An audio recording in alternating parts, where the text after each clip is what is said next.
It's Riikka Kovasin here with a touch of magic.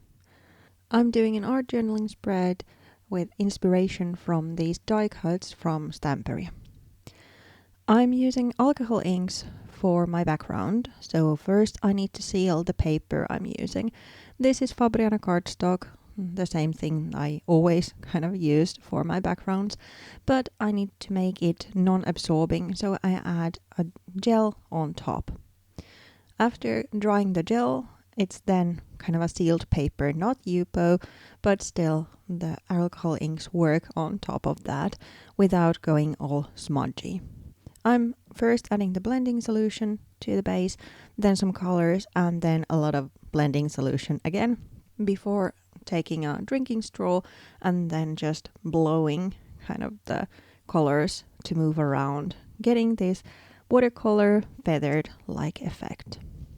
I'm then alternating between the blending solution and the colors to get the result I want. After letting the page dry for a while, I then trim the excess off so it fits inside my art journal. So cutting a couple of strips and then also cutting the 2 pages loose so I know where the spread is going to be, dealt to 2 pages. I then use some masking tape to secure the 2 pages together so I can still work on top of that surface without a gap in the middle. I'm then adding some inking around the edges because I want this kind of a gloomy look to the page, and the colors are quite vibrant. So first I'm adding black to the edges, creating this gloomy atmosphere, and then I also add some brown on top to mute the colors a little bit to make them more matchy with the die cuts. I then add some stamping here and there using the same colors, and then some white splashes using acrylic paint. These are kind of like little stars or sparks of magic flying around. After then drying again the page, it's time to start the composition. For that, I'm first adding a couple of strips of masking tape, kind of just breaking the blank page in a way, even though there's color already, but this is kind of just anchoring everything in place. In the end, you don't see that much of these strips anymore. I then turn my attention to these chipboards that are going to be the bottom layer, and I turn them golden using golden embossing powder.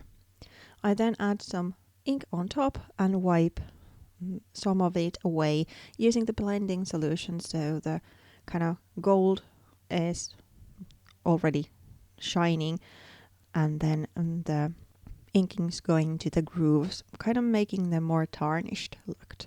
I then add the chipboards in place using just craft glue.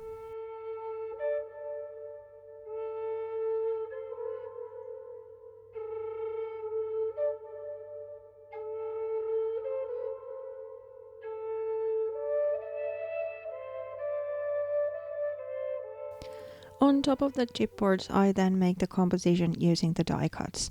I actually planned the composition beforehand and then just kind of lifted or repeated it on top of the layout.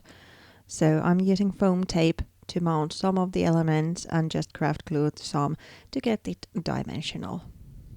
I was first thinking of leaving the bottom layer as it is, but it really looked like all the elements were just hanging in air. So I added 2 colors of acrylic paint there to mimic this kind of a wooden tabletop kind of thing to get them more grounded.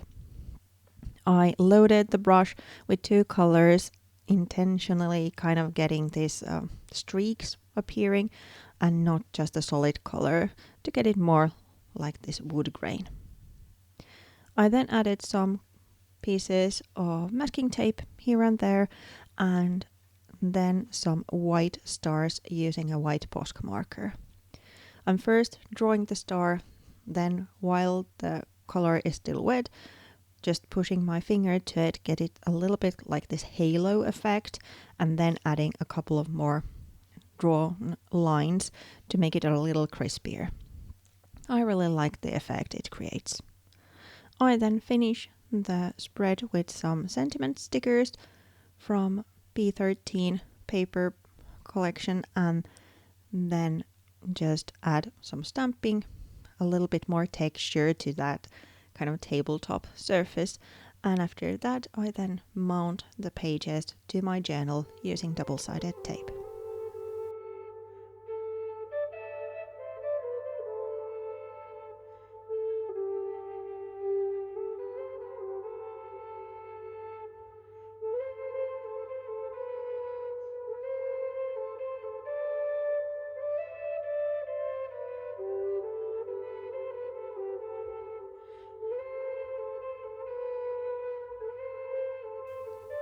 And here it is, the finished spread.